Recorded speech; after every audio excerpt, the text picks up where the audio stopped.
ಟಿವಿಗೆ ಸ್ವಾಗತ. ಸುದ್ದಿಗಾಗಿ ನಾವಲ್ಲ, ನೈಜ ಸುದ್ದಿಗಾಗಿ ನಾವು. ಇಂದಿನ ರಾಜ್ಯ ಮತ್ತು ರಾಷ್ಟ್ರೀಯ ಪ್ರಮುಖ ಸುದ್ದಿಗಳ ವಿವರ.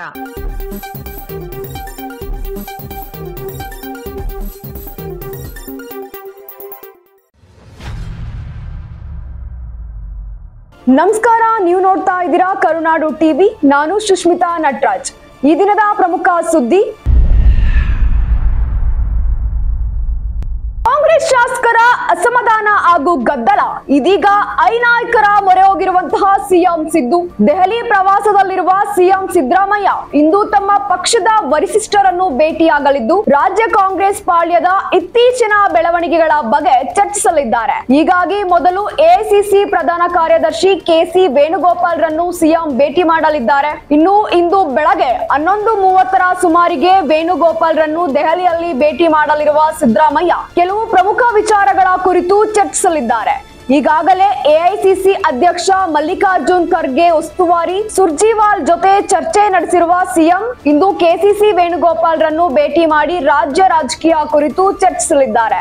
ಹಾಗೂ ಕಾಂಗ್ರೆಸ್ ಪಕ್ಷದ ಹಿರಿಯ ಶಾಸಕ ಬಿಆರ್ ಪಾಟೀಲ್ ವಸತಿ ಯೋಜನೆ ಕುರಿತು ಮಾಡಿರುವ ಆರೋಪ ಹಾಗೂ ಇತರೆ ಕೆಲವು ಶಾಸಕರು ಬಹಿರಂಗ ಹೇಳಿಕೆಗಳು ಸೇರಿದಂತೆ ಪರಿಷತ್ತು ಸ್ಥಾನಗಳ ನೇಮಕದ ಕುರಿತು ಸಿಎಂ ಚರ್ಚಿಸಲಿದ್ದಾರೆ.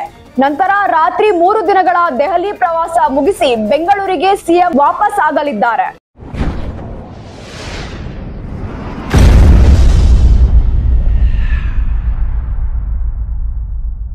ಹಣಕಾಸಿನ ಕೊರತೆ ಇಲ್ಲ ಎಂದು ಗೃಹ ಸಚಿವ ಡಾಕ್ಟರ್ ಜಿ ಪರಮೇಶ್ವರ್ ಸ್ಪಷ್ಟನೆ ನೀಡಿರುವಂತದ್ದು. ಇನ್ನು ಬಾದಾಮಿಯಲ್ಲಿ ನಡೆದ ಕಾರ್ಯಕ್ರಮವೊಂದರಲ್ಲಿ ನಮ್ಮ ಬಳಿ ದುಡ್ಡಿಲ್ಲ, ಸಿದ್ದರಾಮಯ್ಯ ಬಳಿ ಸಹ ದುಡ್ಡಿಲ್ಲ ಎಂಬ ವಿವಾದಾತ್ಮಕ ಹೇಳಿಕೆಗೆ ಗೃಹ ಸಚಿವ ಡಾಕ್ಟರ್ ಜಿ ಪರಮೇಶ್ವರ್ ಇದೀಗ ಸ್ಪಷ್ಟನೆ ನೀಡಿ ಯೂ ಟರ್ನ್ ತೆಗೆದುಕೊಂಡಿದ್ದಾರೆ. ಮುಖ್ಯಮಂತ್ರಿ ಸಿದ್ದರಾಮಯ್ಯ ಅವರು ಬಜೆಟ್ ನಲ್ಲಿ ಸಂಪೂರ್ಣವಾಗಿ ಹಣ ನೀಡಿದ್ದಾರೆ. ನಾನು ಅದಾಗಲೇ ಸ್ಪಷ್ಟಿಸಿದ್ದೇನೆ. ಯಾರೋ ತಮಾಷೆಗೆ ಕೇಳಿದ್ರು, ಅದಕ್ಕೆ ನಾನು ತಮಾಷೆಯಾಗಿ ಉತ್ತರಿಸಿದ್ದೇನೆ. ಆ ರೀತಿಯ ಪ್ರಶ್ನೆಗೆ ತಮಾಷೆಯಾಗಿ ಪ್ರತಿಕ್ರಿಯೆ ಬಂದಿರಬಹುದು ಅಷ್ಟೇ ಎಂದು ಹೇಳಿಕೆ ನೀಡಿದ್ದಾರೆ. ಇನ್ನು ಸರ್ಕಾರದಲ್ಲಿ ಎಲ್ಲವೂ ಸರಿ ಇದೆ ಎಂಬ ಭರವಸೆ ನೀಡಲು ಗೃಹ ಸಚಿವ ಡಾಕ್ಟರ್ ಜಿ ಪರಮೇಶ್ವರ್ ಈ ರೀತಿಯಾಗಿ ಯೂ ಟರ್ನ್ ಹೊಡೆದಿದ್ದಾರೆ ಎಂದು ಹೇಳಲಾಗ್ತಾ ಇರುವಂತದ್ದು. ಇನ್ನು ಹಣಕಾಸಿನ ಕೊರತೆಯ ಮಾತು ಹೊರಬಿದ್ದ ನಂತರ ಪ್ರತಿಕ್ರಿಯೆಗಳಿಂದ ಡಾಕ್ಟರ್ ಪರಮೇಶ್ವರ್ ಹೇಳಿಕೆಯು ಪಕ್ಷದಲ್ಲಿ ಅಸಮಾಧಾನಕ್ಕೆ ಕಾರಣವಾಗಿದ್ದು ಇದೀಗ ಸರಿಪಡಿಸಲು ಅವರು ಹೆಜ್ಜೆ ಇಟ್ಟಿದ್ದಾರೆ ಎನ್ನಲಾಗ್ತಾ ಇದೆ.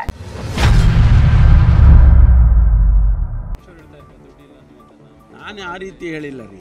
ನೋಡಿ, ನಾನು ನಿನ್ನೆ ಕ್ಲಾರಿಫಿಕೇಶನ್ ಕೊಟ್ಟಿದ್ದೀನಿ ಮತ್ತು ತಿರ್ಗಾ ಅದನ್ನೇ ನೀವು ಕೇಳ್ತೀರಾ.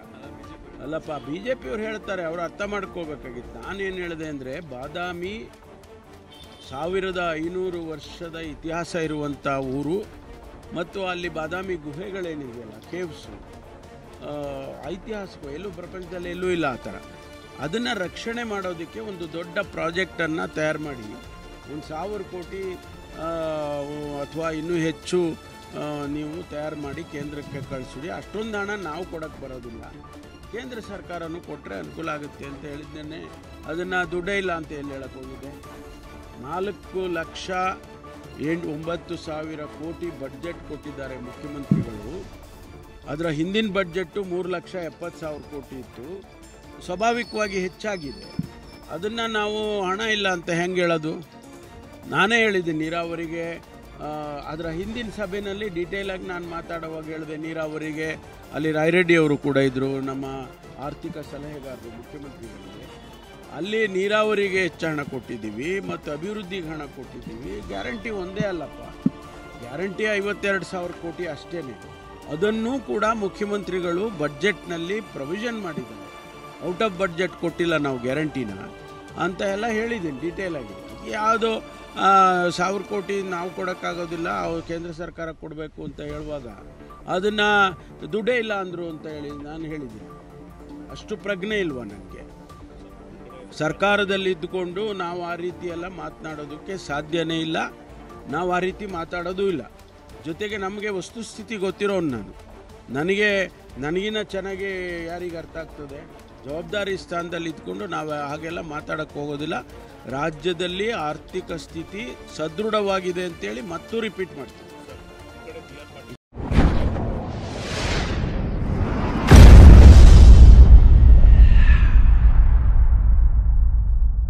ನನಗೆ ಅಪಮಾನ ಮಾಡಿದ ಅಧಿಕಾರಿ ರಾಜೇಂದ್ರ ವಿರುದ್ಧ ಸರ್ಕಾರ ಕ್ರಮ ಜರುಗಿಸಲೇ ಇಲ್ಲ ಎಂದು ರಾಜು ಕಾಗೆ ಅಸಮಾಧಾನ ವ್ಯಕ್ತಪಡಿಸಿದ್ದಾರೆ. ನಿನ್ನೆ ತಮ್ಮ ಕ್ಷೇತ್ರದಲ್ಲಿ ಸರ್ಕಾರದ ಕಾರ್ಯವೈಖರಿಯನ್ನು ಕಟುವಾಗಿ ಟೀಕಿಸಿದ ಕಾಂಗ್ರೆಸ್ ಶಾಸಕ ರಾಜು ಕಾಗೆ ಇವತ್ತು ಬೆಂಗಳೂರಿನಲ್ಲೂ ಸಹ ಅದನ್ನು ಮುಂದುವರಿಸಿದ್ದಾರೆ. ಸಿದ್ದರಾಮಯ್ಯ ನೇತೃತ್ವದ ಸರ್ಕಾರಕ್ಕೆ ಅಧಿಕಾರಿಗಳು ಬೇಕು, ಪಕ್ಷದ ಶಾಸಕರು ಬೇಕಾಗಿಲ್ಲ. ಇನ್ನು ಕಂದಾಯ ಇಲಾಖೆಯ ಕಾರ್ಯದರ್ಶಿ ರಾಜೇಂದ್ರ ಕಾಟೇರಿಯಾ ಎನ್ನುವವನು ನನಗೆ ಅವಮಾನ ಮಾಡಿದ್ದ ಮತ್ತು ಸದನದಲ್ಲೂ ಆ ವಿಷಯದ ಪ್ರಸ್ತಾಪವೂ ಸಹ ಆಗಿತ್ತು. ಇನ್ನು 60 ಜನ ಶಾಸಕರು ಅವನನ್ನು ಬೇರೆ ಕಡೆ ಟ್ರಾನ್ಸ್ಫರ್ ಮಾಡಬೇಕು ಎಂದು ಸರ್ಕಾರಕ್ಕೆ ಮನವಿ ಮಾಡಿದ್ದರು. ಮುಖ್ಯಮಂತ್ರಿ ಬೆಳಗಾವಿಗೆ ಬಂದಾಗ ನಾನು ಸಹ 2-3 ಸಲ ಹೇಳಿದ್ದೇನೆ, ಆದ್ರೆ ಈಗ ಆಗಿದ್ದೇನು ಎಂದು ಪ್ರಶ್ನೆ ಮಾಡಿದ್ದಾರೆ. ಮಳೆಗೆ ಉಳ್ಳಾಳ ನೇತ್ರಾವತಿ ಸೇತುವೆಯಲ್ಲಿ ಸರಣಿ ಅಪಘಾತ ಸಂಭವಿಸಿರುವಂತದ್ದು. ಇನ್ನು 9 ವಾಹನಗಳಿಗೆ ಹಾನಿಯಾಗಿದೆ. ಮಂಗಳೂರು ಹೊರವಲಯದ ರಾಜ್ಯ ಹೆದ್ದಾರಿ 66ರ ಉಳ್ಳಾಳ ನೇತ್ರಾವತಿ ಸೇತುವೆಯಲ್ಲಿ ಸೋಮವಾರ ಸಂಜೆ ಸರಣಿ ಅಪಘಾತ ಸಂಭವಿಸಿರುವಂತದ್ದು. ಸರಣಿ ಅಪಘಾತದಲ್ಲಿ ಬಸ್, 4 ಕಾರು, 1 ಲಾರಿ ಮತ್ತು ಆಟೋ ರಿಕ್ಷಾ ಹಾಗೂ 2 ದ್ವಿಚಕ್ರ ವಾಹನಗಳಿಗೆ ಹಾನಿಯಾಗಿವೆ. ಇನ್ನು ಅದೃಷ್ಟವಶಾತ್ ಯಾರಿಗೂ ಸಹ ದೊಡ್ಡ ಪ್ರಮಾಣದ ಗಾಯವಾಗಿಲ್ಲ ಎಂದು ತಿಳಿದು ಬಂದಿರುವಂತದ್ದು. ನಿರಂತರವಾಗಿ ಸುರಿದ ಮಳೆಯಿಂದಾಗಿ ಚಾಲಕರು ನಿಯಂತ್ರಣ ತಪ್ಪಿ ಈ ಸರಣಿ ಅಪಘಾತ ಸಂಭವಿಸಿದೆ ಎನ್ನಲಾಗ್ತಾ ಇದೆ. ಸರಣಿ ಅಪಘಾತದಿಂದ ನೇತ್ರಾವತಿ ಸೇತುವೆಯುದ್ದಕ್ಕೂ ರಸ್ತೆ ಬ್ಲಾಕ್ ಆಗಿದ್ದು ವಾಹನ ಸವಾರರು ಪರದಾಟ ನಡೆಸಿದ್ದಾರೆ.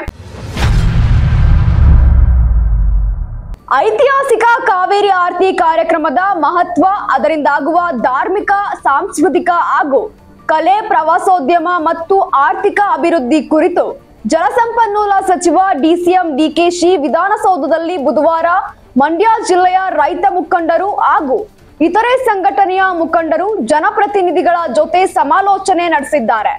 ಮಂಡ್ಯ ಜಿಲ್ಲೆಯ ಉಸ್ತುವಾರಿ ಸಚಿವ ಚೆಲುವರಾಯಸ್ವಾಮಿ, ಸಚಿವ ಶಿವರಾಜ್ ಸಂಗಡಗಿ, ಶಾಸಕರಾದ ರಮೇಶ್, ಕಾರ್ಯಕ್ರಮ ರೂಪರೇಷು ಸಮಿತಿಯ ಅಧ್ಯಕ್ಷರು ಸೇರಿದಂತೆ ಹಲವಾರು ಭಾಗವಹಿಸಿದ್ದಾರೆ. ಡಿಸಿಎಂ ಡಿಕೆ ಶಿವಕುಮಾರ್ ಜೊತೆ ಚರ್ಚೆ ನಡೆಸಿದ ಶಾಸಕರು.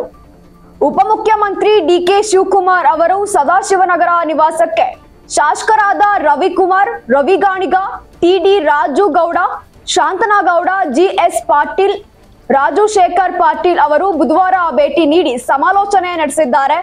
ಶಾಸಕರು ಉಪಮುಖ್ಯಮಂತ್ರಿ ಡಿಕೆ ಶಿವಕುಮಾರ್ಗೆ ಶಾಲು ಹೊದಿಸಿ ಹೂಗುಚ್ಛ ನೀಡಿ ಸನ್ಮಾನಿಸಿದ್ದಾರೆ. ತದನಂತರ ಈಗಿನ ರಾಜಕೀಯ ಬೆಳವಣಿಗೆಯ ಬಗ್ಗೆ ಸುದೀರ್ಘವಾಗಿ ಚರ್ಚೆ ನಡೆಸಲಾಗಿದೆ. ಆಕ್ಸಿಯಂ 4 ಮಿಷನ್ ಯಶಸ್ವಿಯಾಗಿದ್ದು ಶುಭಾಂಶು ಶುಕ್ಲಾ ಬಾಹ್ಯಾಕಾಶಕ್ಕೆ ಪ್ರಯಾಣ ನಡೆಸಿದ್ದಾರೆ. ನಾಸಾದ ಆಕ್ಸಿಯಂ 4 ಮಿಷನ್ ಯಶಸ್ವಿಯಾಗಿದ್ದು ಸ್ಪೇಸ್ನ ಎಕ್ಸ್ ಫಾಲ್ಕನ್ 9 ರಾಕೆಟ್ ಬಾಹ್ಯಾಕಾಶಕ್ಕೆ ಹಾರಿದೆ. ಇನ್ನು ಭಾರತೀಯ ಗಗನಯಾತ್ರಿ ಶುಭಾಂಶು ಶುಕ್ಲಾ ಸೇರಿದಂತೆ 4 ಮಂದಿ ಗಗನಯಾತ್ರಿಗಳು ಎಐಸಿಸಿಗೆ ತೆರಳಿ 14 ದಿನಗಳ ಕಾಲ ಸಂಶೋಧನೆ ನಡೆಸಲಿದ್ದಾರೆ. ಈ ಮಿಷನ್ ಈಗಾಗಲೇ 6 ಬಾರಿ ಮುಂದೂಡಲ್ಪಟ್ಟಿತ್ತು.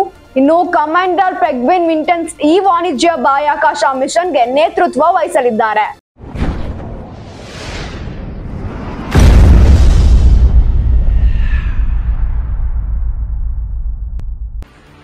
T-10, 9, 8, 7, 6, 5, 4, 3, 2, 1.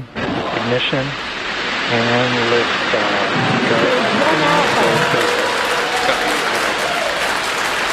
For 3 nations, a new chapter in space takes flight.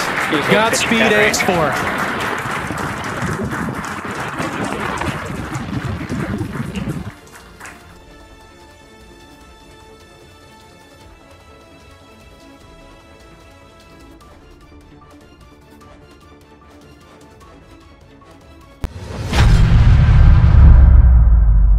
ಮಿಜೋರಂನಲ್ಲಿ 16.54 lakh ಮೌಲ್ಯದ ಮದ್ದುಗುಂಡುಗಳನ್ನು ವಶಪಡಿಸಿಕೊಂಡು ಓರ್ವನನ್ನು ಬಂಧಿಸಲಾಗಿರುವಂತದ್ದು. ಮಿಜೋರಂನಲ್ಲಿ ಮಂಗಳವಾರ ನಡೆದ ಜಂಟಿ ಕಾರ್ಯಾಚರಣೆಯಲ್ಲಿ ಪೊಲೀಸ್ ಮತ್ತು ಬಿಎಸ್ಎಫ್ ಸಿಐಡಿ ಶಾಖೆ ಸುಮಾರು 16.54 ಲಕ್ಷ ಮೌಲ್ಯದ 7.62 ಎಂಎಂನ 3008 ಜೀವಂತ ಮದ್ದುಗುಂಡುಗಳನ್ನು ವಶಪಡಿಸಿಕೊಂಡು ಓರ್ವರನ್ನು ಬಂಧಿಸಲಾಗಿದೆ. ಎಜ್ವಾಲ್ನಿಂದ 36 ಕಿಲೋಮೀಟರ್ ದೂರದ ಸಲಿಂಗ್ ಗ್ರಾಮದ ಪಿಕಪ್ ಟ್ರಕ್ ನಲ್ಲಿ ಮದ್ದುಗುಂಡು ಸಾಗಿಸಲಾಗ್ತಾ ಇತ್ತು. ಈ ಸಂಬಂಧ ಜಗುಹಿ ನಿವಾಸಿ 48 ವರ್ಷದ ಲವಿತುಂಗ್ ಬಂಧಿತನಾಗಿರುವಂತದ್ದು. ವಾಹನವನ್ನು ವಶಕ್ಕೆ ತೆಗೆದುಕೊಳ್ಳಲಾಗಿದ್ದು ಬ್ಯಾಂಕ್ ಕಾವತ್ ಠಾಣೆಯಲ್ಲಿ ಶಸ್ತ್ರಾಸ್ತ್ರ ಕಾಯ್ದೆಯಡಿಯಲ್ಲಿ ಪ್ರಕರಣ ದಾಖಲಾಗಿದೆ.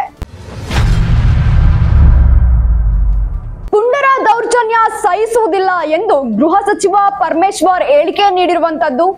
ಆನೇಕಲ್ನ ಮೈಲ್ಸಂದ್ರದಲ್ಲಿ ಪುಂಡರ ಗುಂಪೊಂದು ಮಹಿಳೆಯ ಮೇಲೆ ದೌರ್ಜನ್ಯ ಎಸಗಿದ್ದ ಪ್ರಕರಣವನ್ನು ಗಂಭೀರವಾಗಿ ತೆಗೆದುಕೊಂಡು ಇಂತಹ ಕೃತ್ಯಗಳನ್ನು ಸರ್ಕಾರ ಸಹಿಸುವುದಿಲ್ಲ ಎಂದು ಗೃಹ ಸಚಿವ ಡಾಕ್ಟರ್ ಜಿ ಪರಮೇಶ್ವರ್ ಎಚ್ಚರಿಸಿದ್ದಾರೆ. ಇಂದು ಸದಾಶಿವನಗರದಲ್ಲಿ ಸುದ್ದಿಗಾರರೊಂದಿಗೆ ಮಾತನಾಡಿದ ಅವರು, ಇಂತಹ ಘಟನೆಗಳ ವಿರುದ್ಧ ಕ್ರಮ ಕೈಗೊಳ್ಳುವ ಸಲುವಾಗಿಯೇ ಪೊಲೀಸ್ ಇಲಾಖೆ ಇದೆ. ಈಗಾಗಲೇ ಆರೋಪಿಗಳನ್ನು ಬಂಧಿಸಲಾಗಿರುವಂತದ್ದು. ಸಮಾಜದಲ್ಲಿ ಇಂತಹ ಕೃತ್ಯಗಳನ್ನು ತೀವ್ರವಾಗಿ ಪರಿಗಣಿಸಲಾಗ್ತಾ ಇದೆ ಎಂದಿದ್ದಾರೆ. ಇದಿಷ್ಟು ಇವರೆಗಿನ ಪ್ರಮುಖ ಸುದ್ದಿ. ಮತ್ತಷ್ಟು ಅಪ್ಡೇಟ್ಸ್ಗಾಗಿ ನೋಡ್ತಾ ಇರಿ ಕರುನಾಡು ಟಿವಿ.